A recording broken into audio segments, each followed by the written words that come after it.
যারা দার্জিলিং গেছো তারা নিশ্চয়ই দার্জিলিংয়ের মহাকাল মন্দির সম্পর্কে জেনেই থাকবে। আর যদি কেউ না জানো তাহলে এই ভিডিওটাতে চলো তোমাদের আজকে নিয়ে যাব দার্জিলিংয়ের মহাকাল মন্দিরে। হ্যাঁ, দার্জিলিংয়ের মল রোডের পাশ থেকে মানে রাইট সাইড থেকে একটু হেঁটে গেলেই মন্দিরের সিঁড়ি পাওয়া যায়। আর আমি উঠে চলে আসলাম একদম মন্দিরের এখানে, আর তারপরে উঠে গেলাম উপরে। আর এখানে সুন্দর প্রাকৃতিক দৃশ্য আলাদাই লাগে। দাঁড়াও তোমাদেরকেও দেখাই এখানকার সৌন্দর্যটা।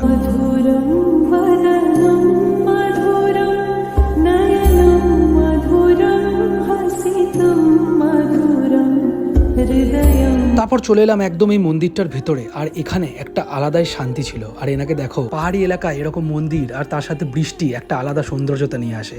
যাই হোক, এবার যখন আমি নেমে এলাম তখন দেখলাম যে এখানে বিনামূল্যে ভোগ প্রসাদ বিতরণ করছে। আবার কি, আমি এটা পাতায় করে নিয়ে নিলাম আর বসে পড়লাম খেতে।